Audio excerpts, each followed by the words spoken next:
Hello and welcome to episode 4, right? I think 4. All right, 4 of the Crossplay Podcast. I am just one of your hosts, Nicky James, here with a couple of the homies, starting off the group with Chris. What's up, guys? And Peps. Hi, everybody. Guys, we worked hard yesterday. We're tired. We're all very tired, but we're here for you. We want to talk about nerd stuff. Yeah. Yesterday we hit the street to get some capital going for Crossplay. We went out there, put a little sweat equity into the company. A little elbow grease. Washed some cars, earned some money. We were able to purchase, a new mic, a memory card, tripod, some things we need to advance the podcast. So we want to let you guys know we are growing. We are getting better. Yeah, right now we are huddled around one mic. We are huddled. Let me paint this picture for you guys. Let me paint this picture. We are huddled around one microphone, very close together, way too close together, around a laptop that was built in 2010. It is now 2017, by the way, for you future folks. Going on 18. Going on 18, one day 2019. And we're sitting at a fold-out, really disgusting picnic table. Oh, it's not that disgusting. No, I keep it clean. I bleach it religiously. So we don't have the best setup, but we're getting better. We're getting bigger. With your guys' support, help, listen, subscribe. We're gonna have our own studio one day, the Crossplay Studio. I'm gonna take this time though to do some quick housekeeping, guys. Come read some of our nerdy stories at NickyJamesStudios.wordpress.com. That's where we keep our blog. We keep you guys up to date on everything that's going on. You can expect posts there every single day. You can also find us on Twitter at CrossPlayPod. If you like what you're hearing and you want to support us on Patreon over at www.patreon.com/crossplay. So we want to let you guys know one of the things that we were able to do with earning some money yesterday was make it so we could podcast more often. So we're going to start doing that. We haven't quite worked out the exact structure, but we know we're going to be putting out wrestling podcasts on Wednesdays, and we're going to increase the time of our Tuesday podcast to probably like an hour or more. We're just going to possibly add another. We're discussing it. We'll see. Depends on how you guys react to what we're putting up now. Yeah, and if you're hearing this, let us know what you want. Are you out there? Let us know what you want. Do you want to hear more? Do you like shorter podcasts? Do you like longer podcasts? Just let us know what you want, and let's get some communication going. Work together here. UFC 214 was last night. You got to watch it. You both did. How was it? I watched the hell out of it. It was a good pay-per-view. Besides that one match, but I mean, otherwise, yeah, overall it was... What was your rundown of the whole pay-per-view? Pretty darn amazing. A lot better... I guess he would say the Battleground. Yeah. Well, getting shit on a stick is better than Battleground. Right. So Robbie Lawler lost in a kind of controversial decision to Donald Cowboy Cerrone. No, he won. Lawler won, didn't he? I believe Lawler lost. To Cowboy Cerrone. No. No, you're right. That's yeah. My B. Robbie Lawler won. It was kind of a boxer's fight. He kind of fought him like he was a boxer. He danced around him. Mm-hmm. Not a whole lot of punches were thrown. Robbie Lawler won. I think he's the favorite, clearly. I mean, he's a very big fan favorite. He draws a lot of money.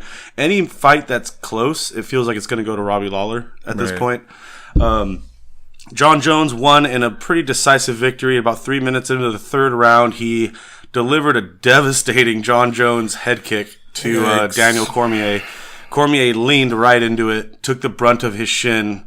Ouch. He started to stumble back and reel back. Jones saw what was happening, chased him, and while DC was starting to tumble back, brilliantly John Jones swept his leg, and he stumbled and started to trip even more, and then he fell on the ground, and John Jones just probably hit him full on about right here behind the ear about 12 times before the ref stopped it.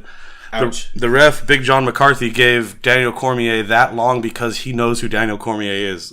He doesn't give up that easy. Anyone else, he would have called it after 1 or 2 punches. But Cormier couldn't defeat him. And so after the fight, during the interview, John Jones looked straight into the camera and he said, "Brock Lesnar, if you want to know what it's like to get your ass kicked by a man 40 pounds lighter than you, come find me in the octagon." Damn. Right. So that adds even more fuel to the fire of the Brock Lesnar UFC situation. Do you think he'll go back to the UFC? I guarantee you he will fight in the UFC in 2018. His anti-doping agency, whatever pop he got fined for, he's still banned until December. So that's the earliest the fight would be, but he's under contract with WWE until WrestleMania. So, but last year, Vince McMahon let Brock fight Mark Hunt at UFC 200, and he let him do it while under contract with WWE. There's just some cross promotion, so maybe Vince sees the gain in that. Vince knows there's money in it. If Vince is smart, he'll have Paul Heyman come out on Raw tonight and cut a promo on Jon Jones because that would significantly increase, interest in the fight. So, anyways, overall a good pay-per-view. If you really want to hear our detailed opinions, Zach and I just recorded a UFC 214 reaction podcast this morning. It's up on all podcast services, also on YouTube. You can go find it now. So, yeah. Well, guys, Nintendo just released some sales numbers.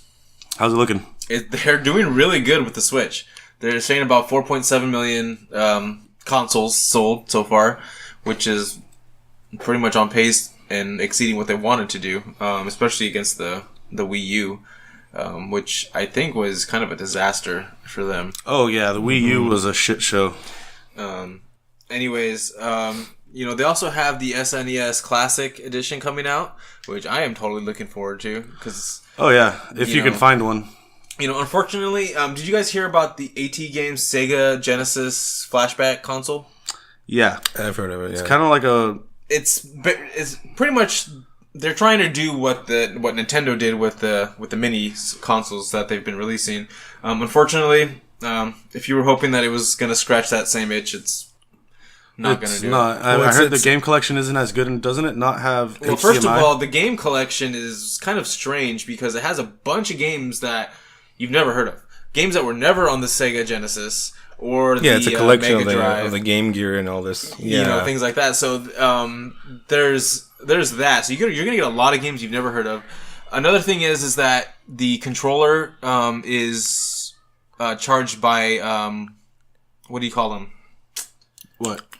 AAA batteries or AA batteries. Oh. So you have to continually be changing them. There's no way to, recharge the controller. The controller dies a lot. And also from what I've been hearing, the UI is a little weird. It's a little funky. You're not going to get a classic operating system situation. What do you think, Peps? What do you know about this Sega? Well, I do know that it's not even backed up by Sega, for one. It's by a third-party company. It will have Sega's logo on it for some reason. Yeah, but, so I'm not sure. So it's a third-party... Yeah, console. It does have the classic. It even says on the front controller. of the console right there. Yeah, it has the AT Games right above AT the Games, 16-bit that's the name of the company. Thing, but it also has the 6-button original Genesis controller. Unfortunately, it just has a lot of issues. So I'm not going to be purchasing that. No, and doesn't it not have HDMI connect? Isn't it? It does. AV? It gets. I think it does output to 720p, I believe. Okay, because they released one last year that was like that for Sega that didn't have HDMI. It does have an. It does output to 720p. Why can't Sega make anything right? No, I don't think why can't they do anything right in life? They weren't involved in this. Since the Sega, that was the last good thing they did, was the Sega Genesis. The Sega Master Drive wasn't even that good. It had Hang On, that motorcycle racing game, and What's it called? Hang On. Hang On. Never heard of it. You all have played Super Hang On in the arcade. The motorcycle racing game where you get on the motorcycle and lean to steer. Oh yeah, yeah, that's the most one of the most famous ones. Yeah, I've heard of that. But they can't make anything right. They constantly are coming out with these bootleg classic flashback systems. I'm really not sure what they're doing. And they do plug and play stuff like those $20 ones at Walmart. Yeah. I don't know what they're doing. Like the Atari flashback. Yeah. It was the same. Was that AT Games as well? I believe it was, actually. Probably. Anyways, a couple more news items. The games for gold for Xbox have been announced. The month's going to start with Slime Reacher, the first-person sim game where you manage a farm of adorable slime creatures. That actually sounds pretty cute. Do we have any pictures of this? I'm going to look this up. I saw the gameplay. It looks pretty awesome. What's it called? It's called Slime Rancher. Did I say Reacher the first time? You Slime did. Rancher. You did. All right. My bad. I haven't heard of it, but I've seen gameplay of it, and it looks. It's been really in fun, early actually. access on PC for some time. But August 1st marks its official release date, meaning gold members would get it for free out of the gate, which is pretty cool. It's rated a 10 out of 10 on Steam. Which is legit. What? For real? They're cute little guys. Yeah. Look at them. They look like member berries. Member berries? Don't they look like member berries? Man, Yeah, so I'm going to be checking that out. August 16th, Trials Fusion lands for gold members. Yeah, baby. That's a good game, too. Excellent platforming bike series that always fun. I put so many hours into Trials HD and Trials Fusion. We played that a lot in the PS4. In terms of the Xbox 360, you're going to be getting Bayonetta and Red Faction Armageddon. Have you guys played any of either of those? I haven't. Bayonetta? Go ahead. Red Faction I have, but I'm not sure if it's the Red Faction that I remember. Gorilla? What's it called? I think it was Gorilla. Yeah, but the one that's being released, it's Armageddon. Yeah, it's Armageddon. Yeah. Yeah, I don't know that one. As far as the PlayStation 4 goes, one of my favorite games, Just Cause 3. Yeah, that's released on the PS4. I already have it. I have like the Mega Ultra Super Deluxe edition already. Me too, yeah. Because I just love the game. It's so fun. As well as Assassin's Creed Freedom Cry. I've never played that one. That's a DLC for Black Flag, I believe. Is it DLC? Yeah, it's DLC. Okay. Well, cool. It's a standalone spin-off, it says, for Assassin's Creed Black Flag, where you play as Aduela, a slave turned assassin. Wait, let me say first, Just Cause 3 is a good get for PlayStation owners because Sony has month over month given away the shittiest games to PlayStation owners for their... There's been complaints about that. Xbox consistently gives good games out, or at least, much better than what's being more consistently than the PS4. But Just Cause 3 is... Just Cause 3 is a AAA title made by Square Enix. It sold over 1 million copies. And I think a little unsung, because that game is really, really fun. You didn't really hear about it too much. Kind of underappreciated. On the PS3, you're going to get Super Motherload and Snakeball. Ever played those? Nope. Neither of them. Never heard of those. And also on the Vita, you can pick up Level 22 and the excellent Downwell, which I've seen footage of, have not played it myself, but it's got great reviews. I also have a few kind of weird stories, or offbeat. A little bit of weird news. If it loads, I'm gonna read it to you. Let's see, what do we got here? One of them, which the one I want you to read. This one's go ahead. No, go ahead if you got it. Is that the one about the bee? Yeah. Yeah. Whoa. So a man has decided to conduct an agonizing test to figure out which part of your body it would hurt the most to have a bee sting. Okay. Any guesses? Let's talk about this. We have a list of what he had stung. We don't even need to read the story yet. Let's talk about this for a little bit. Okay. Let's just go around the horn, I guess. Chris? There's some pretty obvious places I would not want stung by a bee. My scrotum, for one. Nice. Anywhere in my mouth, that's a no. Eyeball. Yeah. And I think that's about it. Peps? Anywhere on the groin area. That just seems so uncomfortable, as well as my butt cheeks. I mean, I use it a lot, so very sensitive. I use my ass a lot. I like to sit. Butt cheeks. What about you, Nick? Well, to speak scientifically, anywhere that's got nerve endings basically leaves the tip of your penis and the tip of your fingers. Those would be the worst places to get stung. Well, these are the places that he had stung. Number one, the nostril. So I don't think that would hurt too much. Maybe it would hurt a little bit. It'd hurt. Yeah. His upper lip, his penis shaft. Why would you do that? Scrotum, like his nutsack. yes, right, yes. The palm of his hand. That would hurt. I think it's not too bad. His cheek, not his ass cheek, his face cheek. That could hurt. His armpit in there. That would suck. Yeah. The top of his foot. Okay. And his abdomen, so in his midsection, somewhere in his stomach, whatever. And the tip of his middle finger. Sounds like this guy's a masochist. Jesus. Sounds like he's a pussy. Why didn't he get stung on the tip of the penis or the anus hole? He got it on the shaft of the penis. That's actually pretty. He knows he missed out. He knows he should have done the tip. Is there anywhere else you think it might hurt more? So you think the tip would hurt the most? He knows that everyone came into this is clickbait. He knows everyone trying to read this story wanted to know what it felt like to be stung on the tip of your penis, and he didn't go. He didn't deliver. He didn't even give us the tip. There's a couple other stories here that are all right. There was a couple in Athens, Greece. Or no, not a couple. A throuple. Three-person couple. Trio, if you will. Okay. They were on a third-story balcony, having sex, threesome sex. You know, not a devil's three-way. This was an angelic three-way, if you will. Anyways, all threesomes make God cry. They were up there on the balcony, going at it, and one of the women falls off. They start having an argument about who's gonna go where, like position, and one falls off and breaks both of her legs.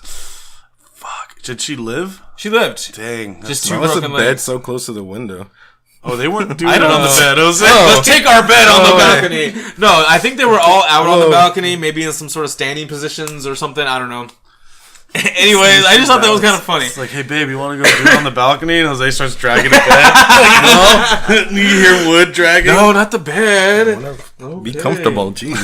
I want to be comfortable. Also, kind of like a darker side of the news here. A man has killed his 13-year-old son because his son found footage of him sitting in a diaper and eating his own feces. What the fuck is wrong with this world today? Nick? Well, whatever gets your rocks off, dude. You know, if you gotta, I don't know about killing your son though. That's a bit too. You found me eating shit. Kids can be bribed pretty easily. You know, you don't gotta kill him. I know. What was he afraid his secret was gonna get out? Well, either way, it got out. Yeah, I mean, it didn't work. Look, that's true. What did you think was gonna happen? Anyways, where did this happen? Does it say? I would say Florida. I closed it. It's okay. We don't got the time to Florida. open it up again. Yeah, we don't have the time to open we it up again. only got 6 hours of podcasting a month. Anyways, yeah, so that's it as far as weird news goes. To sum it up, what the fuck is wrong with this world? I don't know. People are insane. And that's it. Well, Doop-de-doop. all right. Doop-de-doop-de-doop. Doop-de-doop. Skadoop. All right, so let's move on. So I have something for everyone here. We all have games that we like to play and just love just because how simple or easy it is, how accessible. Mm-hmm. What I want to talk about is, are there any games out there that have turned you off by the way either a developer has, made the control scheme or the UI, So or it even sounds like something stupid, like something the developer really effed up on, right? That just ruined a game, an otherwise good game, right? Right. Okay, so why don't you start? I actually need to think. I don't know what my game would be. I have to think. For me, it would have to be. It's getting a full release too, by the way.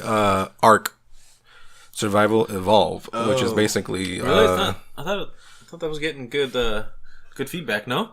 Not really. I don't know. It's just for me. It's a love-hate relationship with this game. Like, I love the concept. It's basically Turok and Minecraft mixed together. But just the way how it controls, it's a bit difficult and it's a bit clunky. I don't like the UI at all. They actually revise it and change it again, which I have to relearn to do that again. But it always turns me off just through the menu system, the UI. Well, what it is it's actually has to do with my game too. It's what happens when they try to port a game where the UI is built for computer for PC, and they try to port it to a console, like an MMO, like it's got all those crazy toolbars and crap. You put that on a console, it usually doesn't translate. Right. But yeah, go on, Jose. Well, that's basically the gist of it. It's just, yeah, you're right. It was a game that was built on PC but poorly ported on the consoles. It's just difficult. Yes, the perfect way to navigate it is through a keyboard. It doesn't work at all with a controller scheme, with just a controller. It's really clunky. It's really clunky. I've played it. Another thing is its servers as well. It's just horrible. The what? The servers for it. Oh, the servers? The bandwidth. It's just always get, what do you call a rubber band? I always get rubber band in any server that I go in there. Yeah, that happens a lot. in that game for me too. Not to mention the community as well. They're really mean. Especially if you go to PvP, you're a brand new character. You just want to learn how to play the game. But there's always going to be a group of people that just coming around, trolling, just knocking people. It's a very, very, very toxic community. In terms of seasoned players and how they bully the new people. Well, for me, I would say the only thing I could think of is anytime I try to play like an FPS on a mobile device. I don't know if you've ever tried that. Yeah, I have a few times. Many types of games, actually, now that I think about it. Using a touchscreen control, it gets so frustrating that it's impossible to play, and I don't. It's not that some of these games are bad. Some of these games are actually pretty good. It's just that without an actual controller or keyboard or whatever, it just becomes impossible and frustrating, and I just totally give up on mobile games after. For me, this is actually, I just changed my last second. One for me was when I was young, I wasn't into games that were overly complicated. Just if I got lost really easily or confused, I just stopped playing. Right. So I missed out on Final Fantasy VII because I did not like the idea of turn-based combat. It bored my 8-year-old brain, and it just was too much strategy and not enough instant gratification. So, but that kind of led to not a hatred, but like a distaste for the whole Final Fantasy series. Because I didn't play 7, so why am I going to play 8? I didn't play 8, I'm not going to play 15. So, and that kind of sucks. Like, I probably missed out on something by doing that. But yeah, I didn't get into turn-based combat till a few years later when I played Super Mario RPG on the Super Nintendo. Did you ever play that? No, I heard that was a great game. That was like a really, really good Very game. underappreciated game. Very, very good. Made by Square Enix. What got me into turn-based was, if you remember, Quest 64. Yeah, we played that a lot on the 64. I never played that one. Mm-mm. That's the only Quest I've played. You know there's like a lot of Quest games? Did you know it's a series? No, I had no idea. I've been on the PC since like the 80s. I just know Quest 64 was pretty addicting. It was a turn-based game, and actually before that I had played some turn-based, like when we used to play Pokemon on the Game Boy. Oh yeah, Game Boy Advanced. That was turn-based, so that was fun though. So yeah, I may have missed out on a pretty good series by being a stupid ass kid. Is the point of that whole topic. I love Final Fantasy VII. That was one of the greatest games I ever played as a kid. I had the patience for it. I have just my only issue with those games is Japanese storytelling. Makes me lose my interest sometimes because they can go off sometimes. Yeah. So, did you want to talk about the Switch? Well, we mentioned it briefly in the news, I think. Okay. But it is doing really well. I mean, it's like I said, 4.7 million copies being sold, and there have some really great games coming out. Super Mario Odyssey, the new Metroid game. What else do we have for the Switch? Help me out here. Splatoon 2. Splatoon, yes. The version of Mario Party or Mario Kart that came to it's getting Game of the Year talk. Yeah. Even though it's like a re-release, I don't know what you call it. That's not even to mention Breath of the Wild, which is like a lot of people's Game of the Year. ARMS is also pretty good. I seen gameplay. It looks really fun. To be rad, to be honest. Have you seen ARMS at all? No, I have not seen ARMS at all. But just what Nintendo's doing right now, I want to Switch. So yeah. My wife and I decided we wanted to Switch 2 the other night. So they're doing something right for the first time in a while since the Wii. Yeah, the Wii was their last hit. Yeah. And a lot of hardcore gamers don't even consider that true because it was for kids. A little gimmicky. Yeah. A lot of gimmicky. So, keeping in ties with that, do you guys think that the success of the Switch is kind of like the harbinger of death for the handheld market? The Vitas of the world, the DSs of the world. Because look, if you can have a 720p, which is, I think, better than any 3DS out there, handheld, in your hand, why are you going to play a 3DS? Why are you going to play that? And if you're Nintendo, and the Switch is as popular as it is, imagine in a year if it's done 10 million units, why are they going to bother making... Doesn't the 3DS start to seem redundant as a piece of hardware? I don't know, because they have that gimmick, that 3D effect. The 3D effect. Some people like it. I do. And there are different types of games on there because of the hardware limitations. I would say that's two things. Also the portability. The library. Even though well. you get a nice 720p screen and everything with the Switch, it is still a little clumsy if you're looking to travel around. No, it's not at all. It's just it's like a tablet. It's like this. It's a lot closer to this. Okay, yeah. But still, I mean, look at this here. I mean, this folds up. It comes, you're not going to, if you're traveling, you're moving around, you're not going to crack a screen. You're not going to, I mean, I don't know. I think there are aspects that are still of advantage to having something like a portable device like the DS, like the 3DS. I don't see how it would necessarily kill the handheld market because it's portable. If anything, I think they're just going to revise the 3DS again, make a different model, maybe even make a better resolution screen on it. I could see them doing that, still continuing. It's still going strong, the 3DS, in my opinion. No, I don't doubt that. It seems backwards to me if you're going to have a handheld in the Switch. That's a handheld portable system that's really popular, that is much more powerful than this. Why are you going to keep making this? Like, I get that this has 3D, but can throw a 3D slider on the Switch. You know what I mean? It's possible. It just feels a little redundant. I just think it's gonna get redundant if Switch keeps selling as much as it sells. I feel like this is gonna be redundant. Like, yeah, there are different games because of the hardware limitations, but again, that's a failure on this side of it, on the 3DS side. You don't have those limitations if you just make your Switch your default Nintendo handheld system. I don't know if you should consider it a failure on the part of 3DS because of the types of games that it can produce. Because I know that if I'm going to pick up my 3DS and sit down and play it, I'm going to get not an inferior necessarily experience to something else, but just a different experience. The games are different. You're playing something that feels a little bit more old school in a sense, not like outdated, but the platform. You get more platformers on here. You get more. Just simple games like that. So I think there's a use, and I don't know if I would consider it a failure on the part because of the limitations. Because I mean, they can make a new one though. I mean, upgrade it, and if they wanted to, I would see them going that route more. Maybe making it more compatible with the Switch screen or something. Okay, that's fair enough. Are gamers as a whole, like as a people group, are gamers over entitled? Are they? Yes. Are they little whiny babies? Do they expect too much?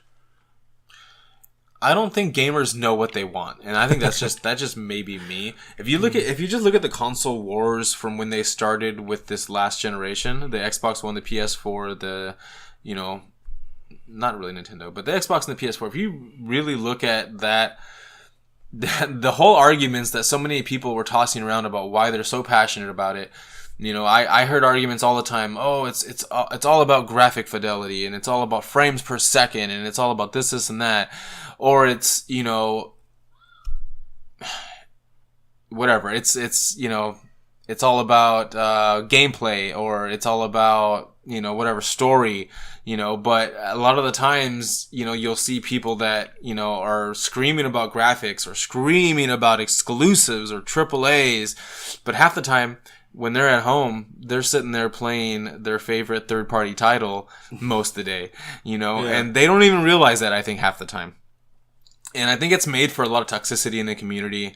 And it's actually changed the gaming landscape because I think Microsoft has directly responded to this with the Xbox One X. People, when they released the Xbox One, said it's not powerful enough, basically. Okay? And Microsoft listened, and they started developing the Xbox One X. But from then to now, people have kind of eased up on that. Eased up on power is the most important thing. Mm-hmm. So Xbox is here in a very interesting state because they're going to be releasing this ultra powerful console that the community at one point was screaming for, was saying that what Microsoft released and even what Sony released was not next gen. Okay, so Microsoft listened and they developed the One X, but people started coming off of that.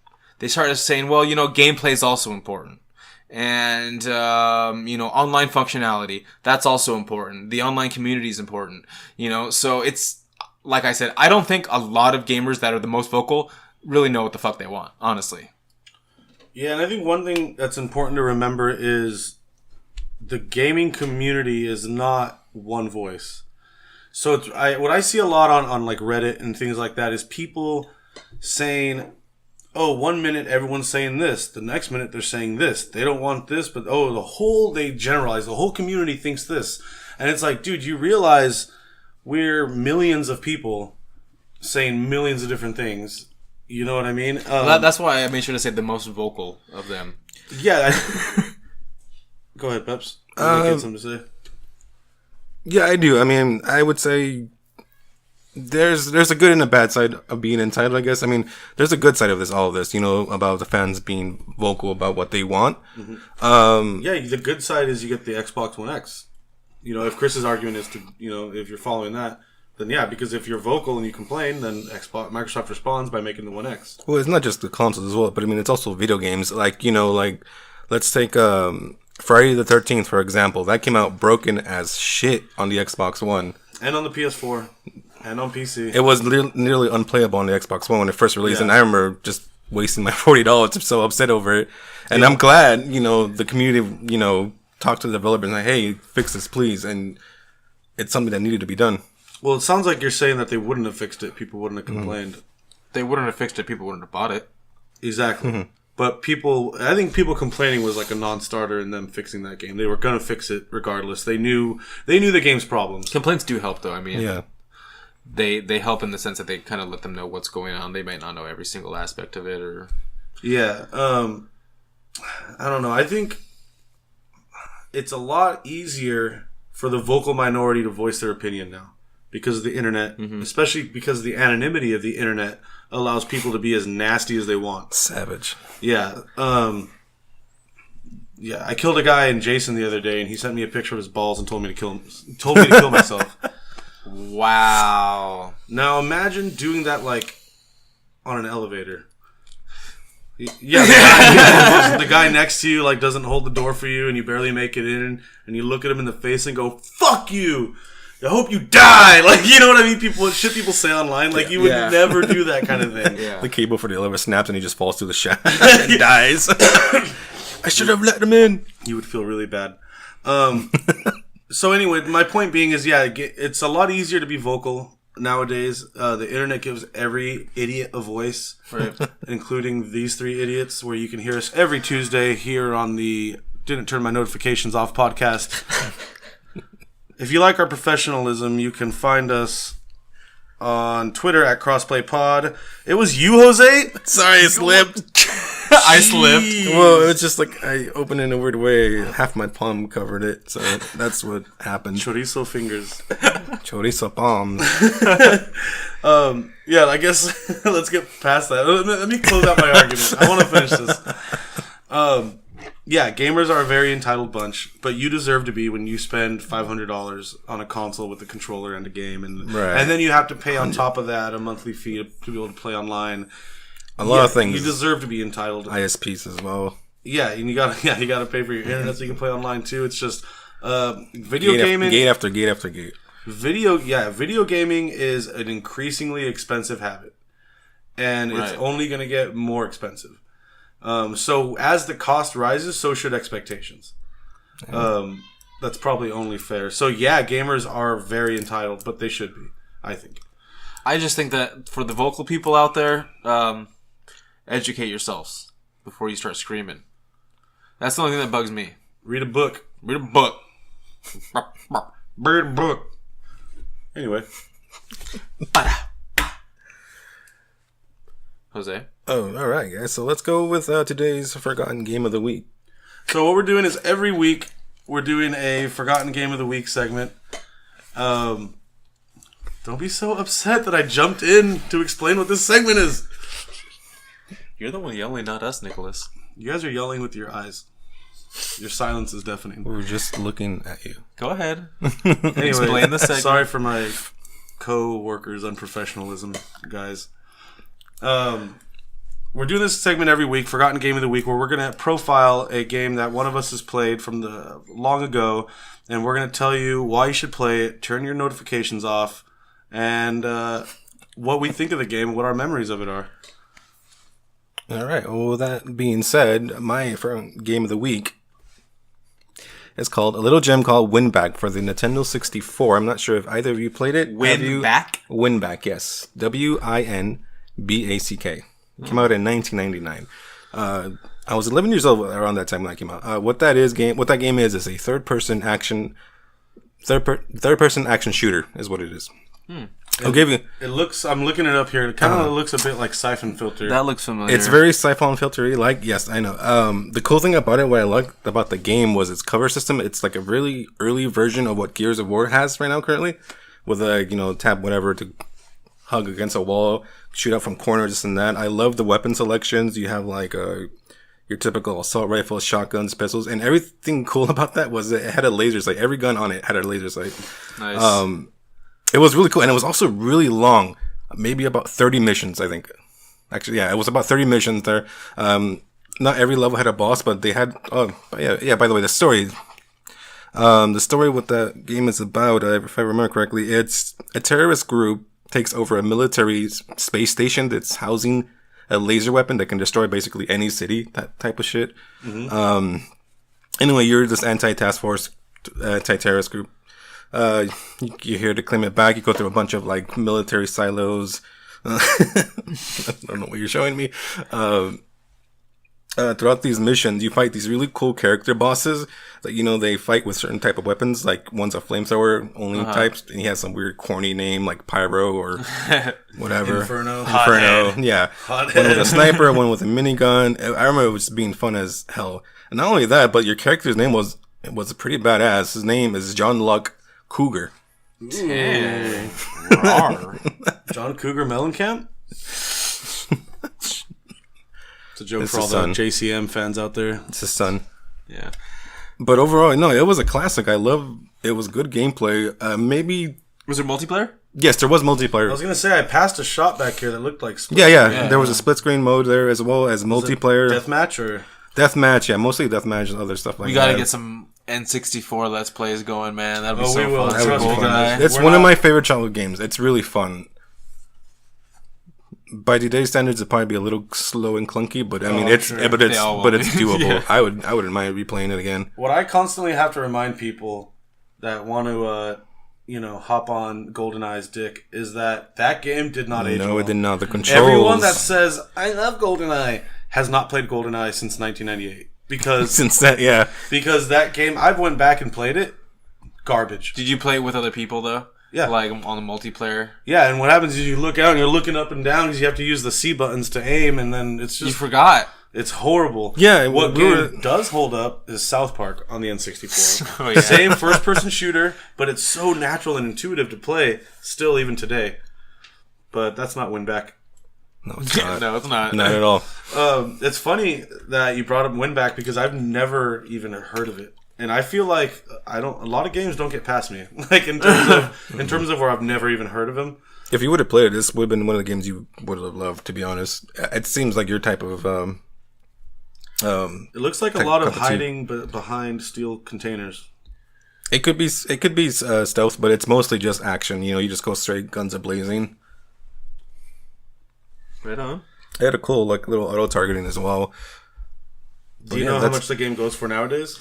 I think now... Oh, that's right. Is it easy to find? Where can people play it? The 64 version may be a little bit difficult, but they also ported it on the PS2, so that's a lot easier to get. And the PS2 version, actually, it's a better version of it as well. It's an enhanced, upgraded graphics, better control screen, a lot of bugs that was fixed. So I would probably get the PS2 version because it's the enhanced version of it. Yeah, always going to be over 64. They also put in a voice track, if I remember correctly, on the PS2. The 64 didn't have that. So it was all... Really? Yeah, so it had cutscenes, but it was, text, so you had to read it. But the character models acted it out, but it was still good. And for me, as a kid, I loved it.